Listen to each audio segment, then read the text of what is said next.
a student entrepreneur. He's a senior this year, and I have been meeting with him and known him since his freshman year. He came right in, interested in entrepreneurship and business, and had a lot of ideas, and he's been very successful, so I'll let him tell you more about it, and he's willing to share his story with you. So thanks, Adam. Thank you.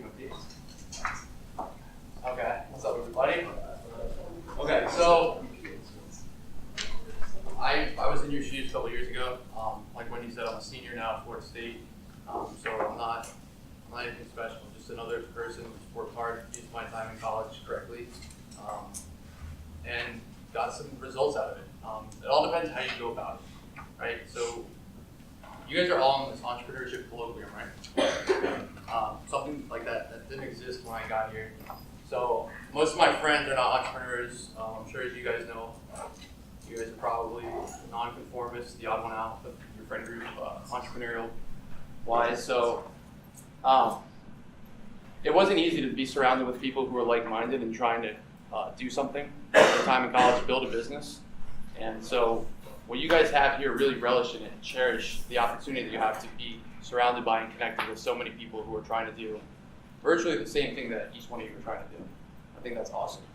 But yeah, so I got involved with the Student Business Incubator freshman year, which is no longer a thing in Ravenna, as far as I know. It's now No, it's in Shaw. the Shaw building now. What's under construction in the Shaw building, and then we have the one downtown, and Right. we're building downtown. So that was my community. Like, I grew up in that incubator. I was a brand ambassador for a company called CanU, which you would hire people to do tasks for you. Like, there's a company called Hummingbird that just launched, which is very similar. I was a brand ambassador for that company freshman year, working hard, working with Wendy, just kind of stirring around, trying to build something. I thought I was going to drop out of school and be the next Mark Zuckerberg. I always knew, like, growing up, that I had a good head on my shoulders and I could kind of accomplish what I wanted to put my head to. I'm sure some of you guys feel the same way, if not all of you. Anyone here have a business? Or starting theirs? Yeah? Yeah, How deep are you into it? not that deep. Just kind of getting started? Yeah. So, I mean, I think college is the best time to start a business. When you look at a timeline of life, right, you have 4 years of college, which are kind of like this growing period before you're really spit out into the real world where you got to, get income, pay rent, and have a car, and work on those more adult things. So college is that time where most people kind of just come and take their classes, get a degree. You have a bunch of free time. We all do. And most people just don't use it effectively while in college. And that's kind of what I want to talk about today, is like time optimization and team building. But the biggest thing that I want to stress to you guys today is, like, I wish I could really hone in on this when I was a freshman, that these are the 4 years, the best 4 years to build a business. Once you have to go start making an income and have a full-time job working 40, 50 hours a week, it's not going to be so easy you're not going to have the energy to go and start a business. Being that you have no money, most of us are on a tight budget in college, and we have a bunch of free time, I just think it's the perfect setting to start a business. And so this living learning community, this colloquium that you guys do, truly awesome. Definitely take advantage of it. Incubator stuff, all that stuff is good. Like I said, I've been working with Wendy since freshman year. Okay, so a little bit about me. I'm going to tell you some macroscopic stuff, kind of like the glorious side of like what entrepreneurship can do for you. And then I'm going to kind of break down how that happens on the back end and what it really looks like. Because, like I said, I'll throw up these stats, but they look awesome. But life is not as awesome as those stats look, or what it may seem to be. So that's what I kind of want to break that misconception for you guys, or if there is a misconception. Okay, so Heritage Apparel. I started a company, Heritage Apparel, my sophomore year after leaving CanU. I was a brand ambassador. The guy wouldn't give me equity. I was working in line with the CEO. So I left after about a 6-month struggle for no equity. 2 months later, I sold my first t-shirt. Sold the t-shirt because I was kicked out of my fraternity t-shirt committee for wanting to make this t-shirt. Put the t-shirt up for sale. It sold like crazy at FSU. Redesigned it to be more generic for nationwide appeal because it had like FSU branding towards it. Made it like a gold gradient instead of garnet and gold, and then ran some Facebook ads, launched it, and we sold like 400 or 500 t-shirts of this one design. I made like $3,000 or $4,000 with that order. and I printed them through custom ink. So I'm looking at this like, okay, so I can make cool designs off, relying on the brands of fraternities and sororities, and then sell them online. There's an opportunity to make money here. Does anyone here remember a company called Tilt.com? Airbnb bought it a couple years ago. Tilt.com is a crowdfunding website where essentially I could set the price of a t-shirt was $20, and unless I sold 10 of them, I'm not printing them and no one's going to get charged. Because the way screen printing worked is the price would go down as you print more at one time. So the name of the game for me was to sell as many t-shirts of one design as possible and then print them all at once. So for Tilt.com, what I would do is I would post a t-shirt, and like this was kind of like one of those things that the timing was right. Tilt.com is no longer a thing. I'm sure there's other ways you could crowdfund, but it was an accepted thing in college, and it helped kind of establish the brand. So we crowdfunded our first t-shirt, squeezed some profit out of it, and that's how I built the business. We never had to invest any money. We never had to buy a printer. We never had to buy the t-shirts up front and then sell them. We'd post a link online, crowdfund for a week, sell the t-shirts, collect all the money, and then print them all at once. So that's my business. That's Heritage Apparel. We do a couple new things now. We're on new campuses doing, we work directly with t-shirt chairs for the fraternities and sororities. Does anyone here know Heritage Apparel? Is anyone in Greek life yet? Yeah? Have you seen our brand in anything? Yeah, you've seen it? Cool. Sophomore year, like when I was starting it, that wasn't a thing. There was a couple big Greek t-shirt companies that were dominating the market. And when I was starting Heritage, everyone was like, well, why are you doing that? Like, there's Frosties, there's Nolties. Raise your hand if you know what Frosties is. That's why I do Heritage Apparel. Just because there's someone doing something doesn't mean that you can't do it too. Ideas are one thing, execution is another thing. Now, I'm going to talk on a lot of these kind of general entrepreneurship topics today, kind of touch on how to get from crowdfunding our first t-shirts. We now have over $300,000 in sales. I got 30 reps on 12 different campuses. We got a team of influencers here, and we're growing. And we started with nothing. We started with $0. We started with no investment. We started with no loan. I didn't start with anyone giving me a business, like here's clients. I wanted to make this one t-shirt for my fraternity, and I wanted to make it so badly, and the t-shirt chair was so against it that he kicked me out of his committee, which got me to, I reached out to all these different companies, including Frosties. They didn't answer, or they just stopped replying. And so I was like, you know what? There's a need in the market for people like me who want to make cool shirts for their fraternities and sororities, and these companies aren't helping them, and the t-shirt chairs can be selfish. And so I saw this kind of opportunity, this friction point for creatives and fraternities and sororities, and wanted to create this company. Yeah, so all right, so that's Heritage. So the reason I say this is because I'm now a senior in the entrepreneurship program. During the junior year, we have to build a business. So I'm in a class, I already had Heritage going, and I'm in a class with all of my other junior classmates who are building their business. And just seeing, this is why it's really cool that you guys all get to live together. You get to bounce your ideas off of each other, and just kind of, you get to meet each other, and like you're all meeting like-minded individuals, people who are trying to do something with their time in college and like build a business, which is awesome.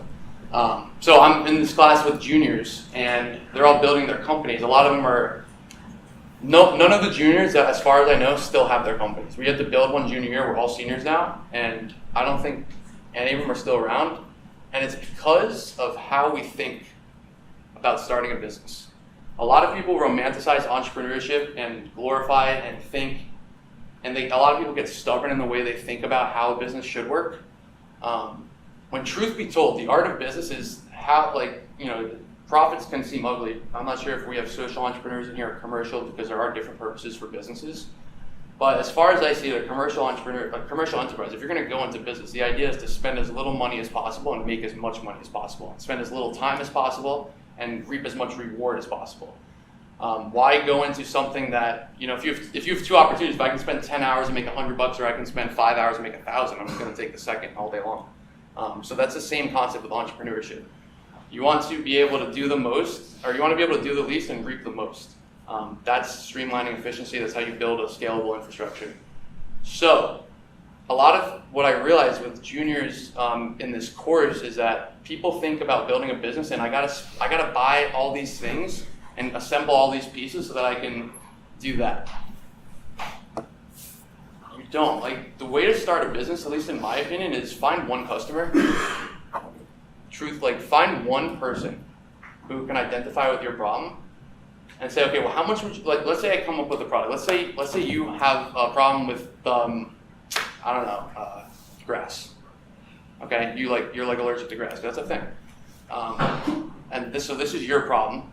And as an entrepreneur, I'll say, okay, well, this is a bad example. I'm kind of wrong here. I'm trying to paint this picture for you guys. You don't need. You just need to find someone. All right, we'll run with the grass. Okay, I built a medicine that essentially, if you take it, you can walk outside and the grass out. You can roll around the grass all day long. Okay, how much would you pay me for that? And then, what are some other benefits or features that you'd like to see that come with this medicine, or side effects that you want to stay away from? Other medicines that are out there that give you certain side effects that you don't like to deal with.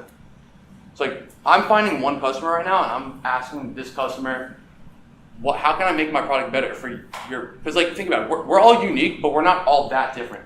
Like, these marketing companies target customers in these, like, has anyone ever looked at Facebook and Instagram ads, how you can target people? Okay, people are groups. You can throw labels on people for a lot of things. Some things are not great to stereotype, but like when it comes to marketing and advertising, segmenting, like you can throw labels on people and classify. So like people who are allergic to grass and don't like the side effect of drowsiness when they take their grass allergies. Like that's a target market that we could go after and feel like, okay, well, there's 10 million of these people in America who are suffering from these drowsy, side effect causing medicines. And if we can capture this market, they're willing to pay $6 every month for their medicine. That's $60 million a month. Like, the point of building a business is finding one customer. If you can find one person who strongly identifies with your problem and would buy your solution and interact with you, and then just get feedback from them. That's all it takes, truthfully. And that's the same. As far as my experience goes, that's the same for every business. Like, you just gotta find someone who finds value in what you believe in. All right, let's do this. I'm working on a new project right now. I'm gonna bounce some ideas off you guys. Bluetooth wireless speakers. You guys all know what it is, right? Okay, I'm building a product that's gonna allow you to connect your phone to this product, and the product is gonna connect to a bunch of different Bluetooth speakers of different brands. The value prop, I think, is that when college kids come to college, right? You guys are all going to be living in an apartment next year. Not all of you, but a lot of you are going to be moving into an apartment with friends who you guys all own your own stuff. Some of you have different frying pans. Some of you have a microwave. Someone has a mini fridge. But usually, most college kids, everyone has like a Bluetooth wireless speaker. Like, raise your hand if you have a Bluetooth wireless speaker. Okay, some people don't, but it's okay. You guys will eventually hop on the way. No, but my point is that, so I'm living with two roommates. This is the first time we're living together this year. In a house, I have like 2 speakers of my own. They each have a couple different speakers. So we're sitting there and we have like 5 speakers sitting in the living room. And we're playing music full volume on one of them. Like we were having a little party. And one of them just says, and I'm not even paying attention, I think I was cooking. And one of my roommates says, dude, why can't we connect all these speakers together? And it was just one of those moments where I was like, you can't do that? I looked it up. Looked for a product online, looked at how you can do that. And you can do it with aux cords and splitters, but who wants to do that? And so I started talking to some people. So let me talk to you guys. So who would buy this product? Who would want to connect multiple Bluetooth wireless speakers together? Show of hands. You don't have to, you're not. Okay. And then how much would you guys pay? Like, let's shout, like, how much would you think is a reasonable price for this product? Show of hands. Anyone have an idea what they would pay?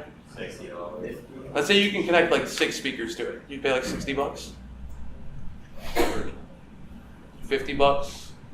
$20? All right, who thinks it should be under $30? Raise your hand. Who thinks it can be under $60? Who thinks we can get away with charging $100? Who thinks we can charge more than $100? So, this is the right feedback that I need. Like, when I'm going about talking about this project with my peers and you guys, like, these are the questions I ask. How much would you guys pay? Because it gives me an idea of how much I need to make this for. So now I know I need to make this for like under $20. So if it's costing me more than $20, like it could very quickly become just not a product that's feasible. So I haven't even built anything. I haven't invested any money, but I have this idea. We designed, I don't know the engineering. That's another thing that I want to talk about, team building, right? So you guys, this was the assignment, right? This reading. Okay, I never would read my homework, so I don't blame you guys if you guys don't. Sorry. But this actually, I read this. This is great. There's a lot of stuff in here that's really great. The entrepreneurial, like these 4 things, I read this and I feel like I align very much so with these things, and I think these are very important for an entrepreneur. When I was thinking about each of these skills, I want you to go over these and think about is this you? And if it's not you, it's okay. It doesn't mean you're not going to make it as an entrepreneur, but if you really don't feel like this represents you at all, maybe you should think about what you're doing, because I feel like these are really, really on point with entrepreneurship. And entrepreneurship's tough, guys. Like I said, my junior class, no one has a business anymore. We all worked hard at building a business, but no one has one anymore. So entrepreneurship is going to take you, it can make you go bankrupt. This is it's not just a hobby. This is a real thing. And yes, we're in college, so pretty much if we can build a business that makes us $500 a month, it's great. But come 4 years, we need to be at a point where it's sustainable and can hire full-time employees, or it's not really something that we can continue. And that's something that I'm dealing with right now. So I have my team of college-aged employees and people that they're not really employees, they're almost like my partners, but since I started on my own, they're my employees. We're trying to, my goal is for them to each be able to make $4K a month by the end of this school year, because if I can't do a payroll of $20 to $25K a month, my business is not going to be sustainable. So I'm busting my tail to keep selling t-shirts and get it to the point where I can afford to pay my team that much. Because that's my only choice. Essentially, if I can't pay them $4,000 a month, they're all smart people. They can go get jobs working for another company, making $5,000 a month, $6,000 a month. So there's that. Working in Heritage is nice. If you're able to start your own company, for me, if I know that if I can make $3,000 to $4,000 a month after paying everybody with this company, I'll be happy. And I'd be happy, and that's what, $36,000 to $48,000 a year. I'm a smart person. I could go get a job working for big corporate, making $60,000, $70K a year right out of college, but I have no interest in doing that. And running your own business is way better than, in my opinion, running your own business is the best. Because you're dealing with your problems, and then you get to pass problems down. When you're an employee in a company, you deal with what was given to you, what was left for you. As the business owner, you get to set the pace and call the shots and pass issues and delegate as you wish. So that $3,000 to $4,000 a month being a business owner, take it. That freedom, that's not a bad deal. So it's not all about the money, okay? But you need to pay your team. So sustainability is a big thing. So the $500 a month is nice, but when we think about entrepreneurship, it needs to be a little bit bigger than a hobby. As a college entrepreneur, Heritage Apparel for a long time was a hobby. It took that, but I never took it too seriously. For a year, it was a hobby. Okay. Let's dive into a little bit about the team. We can kind of go back to those engineers for this Bluetooth project. Anyone have any questions before I kind of move forward? I know I kind of threw a lot at you guys. Anyone have anything they want to ask a question about? No? Okay. So, this Bluetooth project, I had no idea. I don't know how to engineer. I don't program. I don't do electrical circuit building. I've never built a hardware product in my life. I've never studied Bluetooth. So, this idea naturally was a little overwhelming at first. I made a Facebook status. Does anyone, I came into the Innovation Hub, spoke with Professor Ken Baldoff, he's the director, pretty much said, this is what I'm trying to build. Do you know who I can speak to? Because there's a lot of really smart engineer, computer sciencey people in this building. So I was like, who should I speak to? He said, you need to talk to electrical engineers. So I posted a status on my Facebook. Any of my friends know electrical engineers. This one girl that I knew who's a civil engineer or an industrial engineer connected me with her friend who's a computer engineer. He wasn't the guy, but he connected me with another guy. My friend in Delft connected me with this DJ who studied Bluetooth, electrical engineering, and hardware in college. Met with him, boom, he joined the team. He knew a computer engineer who knew programming and circuit building, boom, he joined the team. And now we're working on building a prototype. And we're writing a patent. like things started clicking, and I'm running the point guard on that, and I know nothing about engineering or computer science, but I'm running this company. All you got to do is be able to find people who complement what you can't do. The hardest part about that is that we are naturally drawn to people who are like us. Like, all of my friends do stuff that I like to do, and are, like, for the most part, we're all pretty much very similar. They're not like so entrepreneurial. We all have their own specialties, but for the most part, I'm drawn to people who are not lazy people. Like, I like driven people. I like people who like doing cool things. Like, I don't like people who sit around and do drugs all day and go out and party all day. Like, that's not my crowd. So, and that's fine, right? But like these engineers, I've never been friends with. I don't know how to put it. Okay, so I'm friends with a lot of business people, a lot of like healthcare people, like a lot of Jews from South Florida, to be honest. So a lot of lawyers, doctors, business people. Okay, not engineers, not computer science. And so it was hard for me to get into that circle, but all it takes is networking, especially with Facebook, Instagram. Like, it's so easy. I met with someone last night who is way more brilliant than I am. Like, I suck at social media. But this girl is like incredible with social media, and she was telling me about what she does, and she made me feel stupid because she's like, it's so easy. You just gotta like reach out to them and do this. You know, it's simple. Like, I don't know. Like, she builds like this influencer thing for her brand. Social media is really cool. I'm not that good at it, but like if you're good at social media, like you can utilize it, expand your network, tap into other people's networks, and that's what it's about. Entrepreneurship is about putting the puzzle pieces together. Oftentimes, the biggest puzzle pieces are the people, not the actual technologies or the piece. Like where's our vendor? Where? No, I didn't want to interrupt you, but I guess I just did. I'm sorry. No, One of the things I think was interesting knowing you and your journey is you used to try to do everything yourself. Yeah. And your time, and you were taking orders, and you were managing your accounts and all that kind of stuff. So I think that's interesting why you started building a team, right? Mm-hmm. Well, yeah, for Heritage. Yeah, so Heritage taught me a lot. Heritage Apparel, I stopped selling. I didn't advertise for about a year because about 6 to 8 months in, I was just overwhelmed.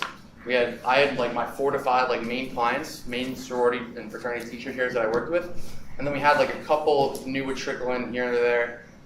There weren't really long-term customers; they were kind of just looking for T-shirts to be made in an instance. So like I got really busy just running my company, and I was making a couple $1,000s a month. Like I was really happy just doing my thing. Didn't really care about growing it. Didn't really think about this can be a lot bigger. I actually got distracted. I started selling cars at a car dealership, and I tried to start another company that was like going to deliver alcohol and stuff. And I got really cold feet when I was doing that second one. And I realized that I have something with Heritage. I had a base. And if I just kind of started working at it, instead of just doing it on myself and kind of like trying to take on some new stuff, like if I actually took Heritage seriously. Because like I said, I didn't take Heritage seriously for a long time. It was a hobby for me. I never really wanted to make T-shirts. It's never something that I thought was like, oh, this is so cool. This is how I'm gonna become a millionaire.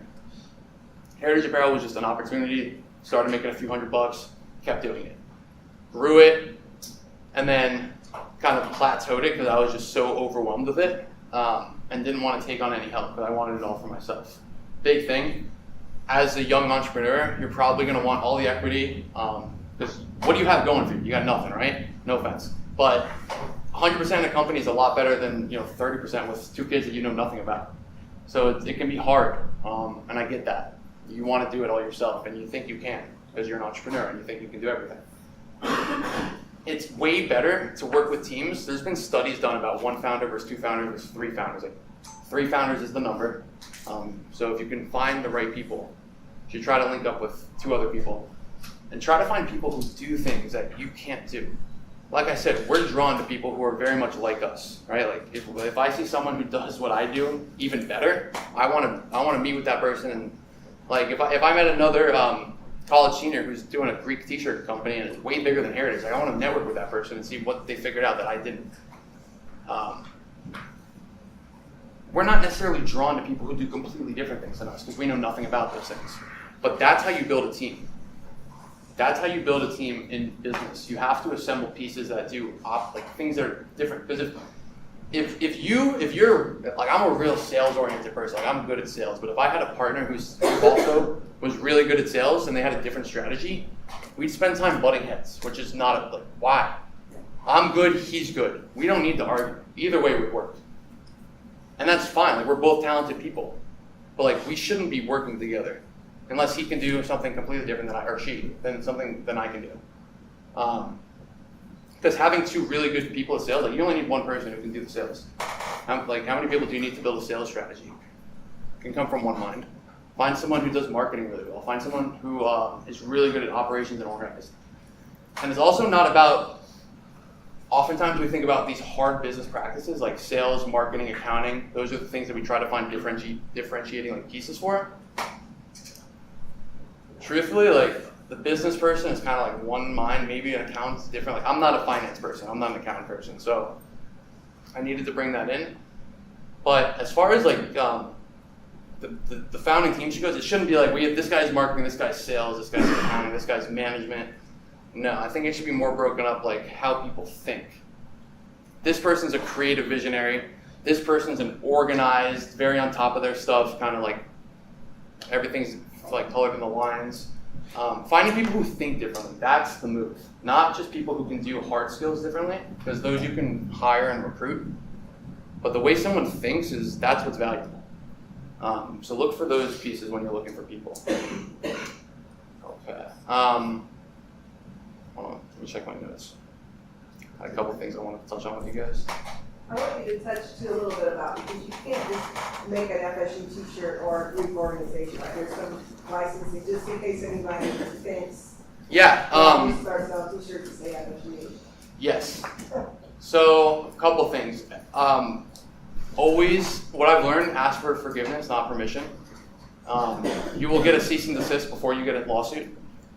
Keep that in mind. That's really, I wish someone told me that a long time ago. You will get a cease and desist before you get a lawsuit. But hopefully you can avoid that. Hopefully avoid that, but like, this is real shit here, okay? This is real stuff. FSU and Greek licensing have both sent me cease and desist, which we're now in line.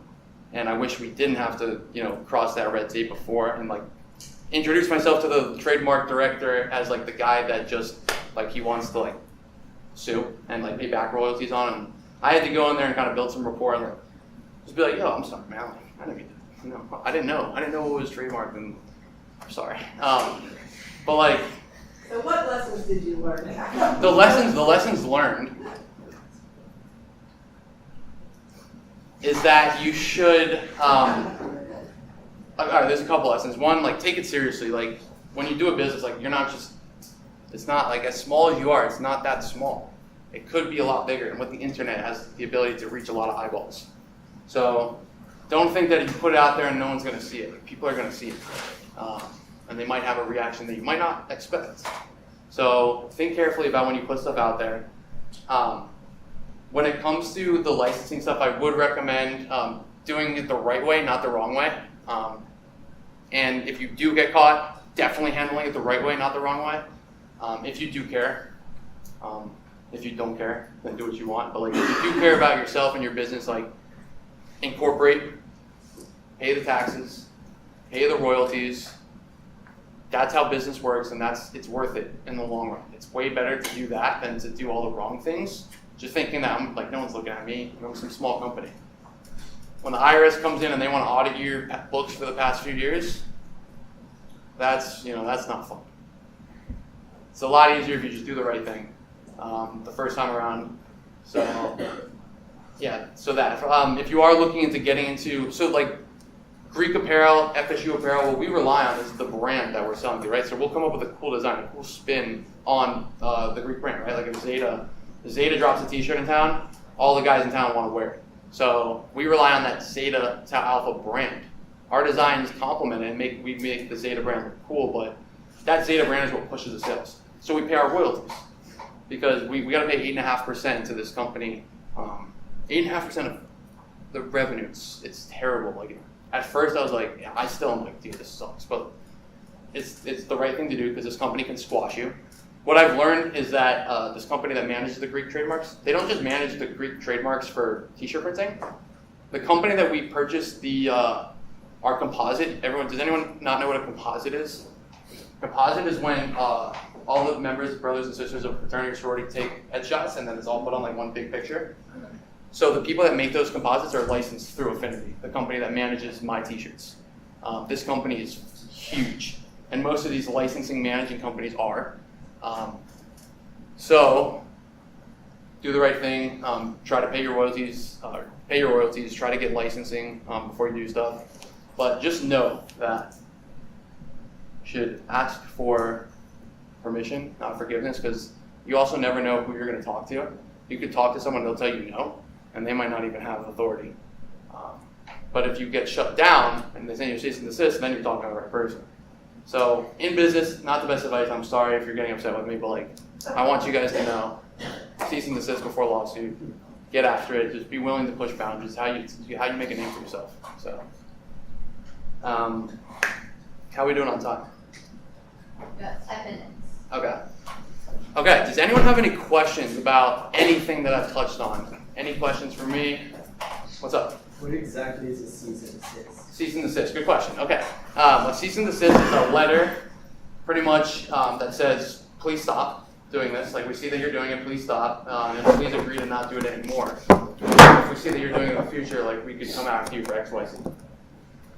It's pretty much like a super official warning to stop whatever you're doing. If you're creating something that's got a trademark, like FSU's, you have to get permission, and that's what you mean by paying royalties. Correct. And you license the ability to print those things on the shirt and you pay. Did I move too fast with it? Does everyone understand why we pay, what licensing means, what royalties means?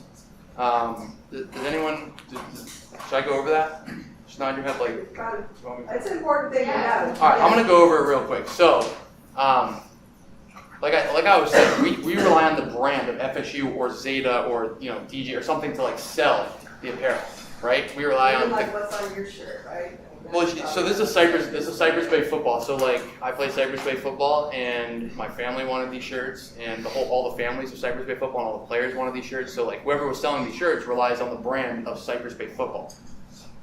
They're not making money. They didn't design these and like, yeah, I made this, like these are going to sell because people want these. No, Cypress Bay football wants these, so they're going to go to this company, make them through the company. The company's going to make money because it says Cypress Bay football. That's the same deal. So when we make a Zeta t-shirt, I got to pay Zeta Nationals a royalty on using their brand.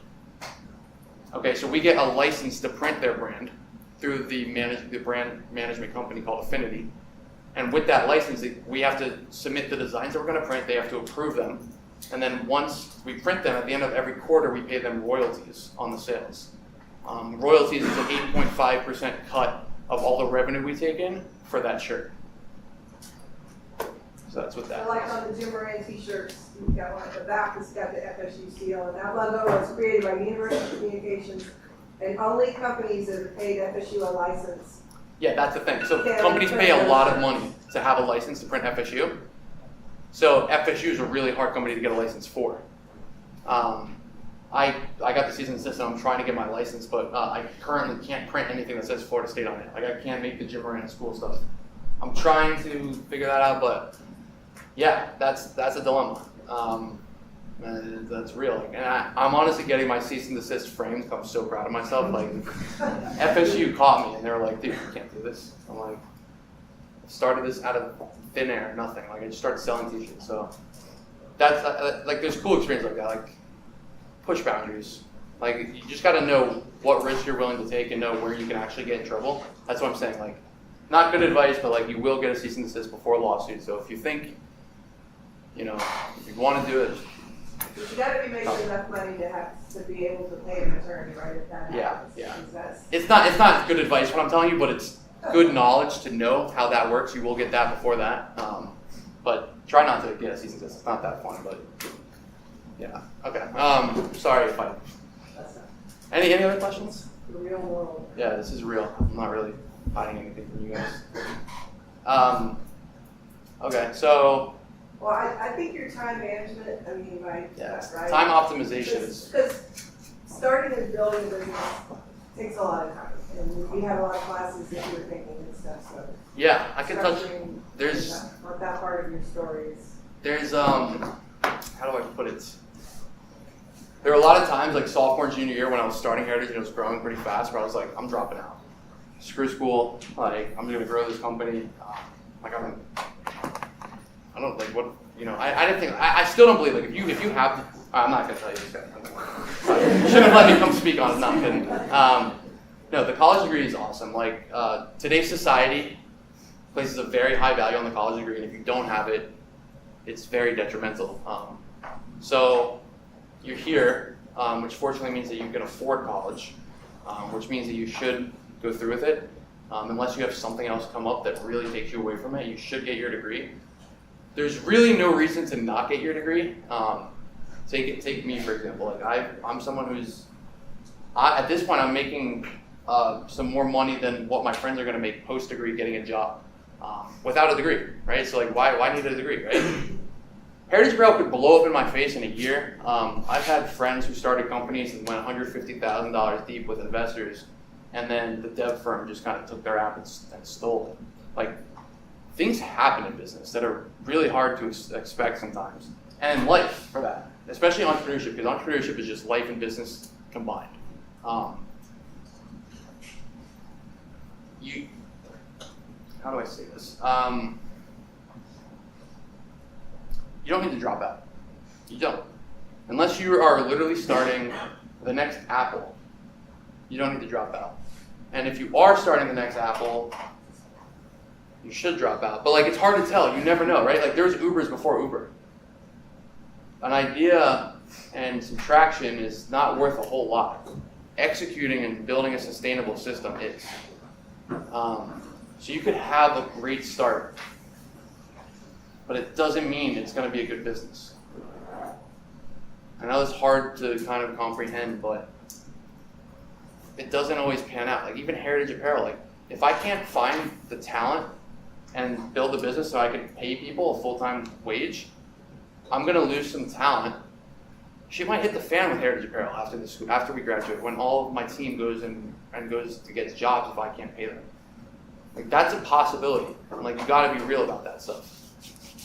It takes maturity to kind of look at it from that perspective because it's really emotional. Like I got something going that's really awesome right now, but you got to take a step back and be like, okay, this, things could happen. The world is not in my control. So it's important to get that degree. If you are blooded entrepreneurship, I studied commercial entrepreneurship and I wish I added a second major on top of that. Hard skills are also great to learn. So entrepreneurship is what they teach you how to think, which is phenomenal because if you can get it, it really, like you can do a lot thinking like an entrepreneur. You can change any business, you can change the world.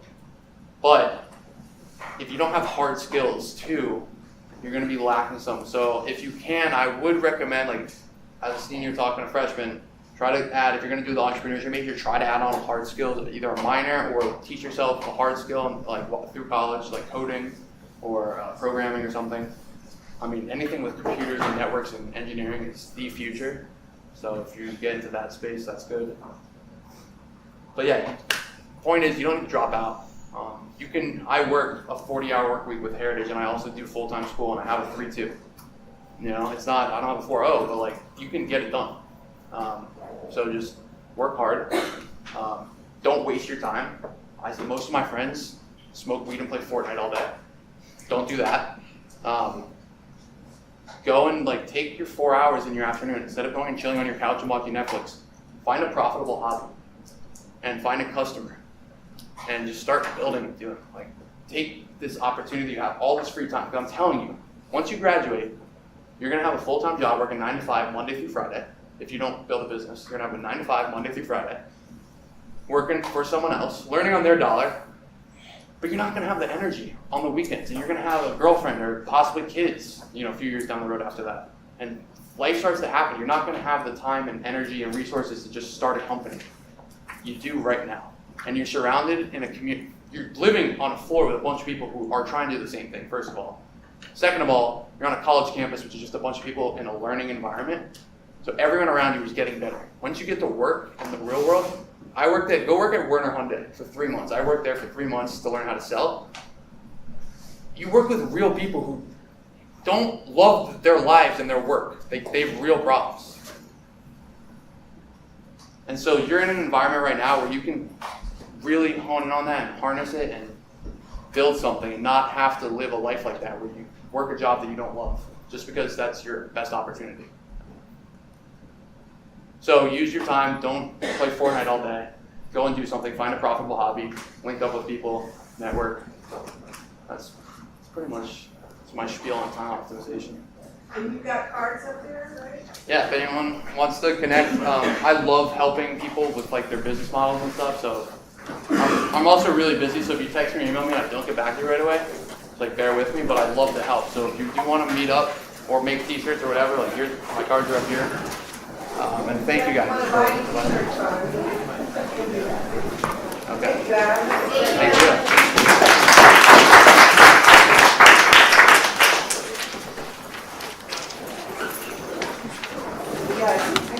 Cards are right here.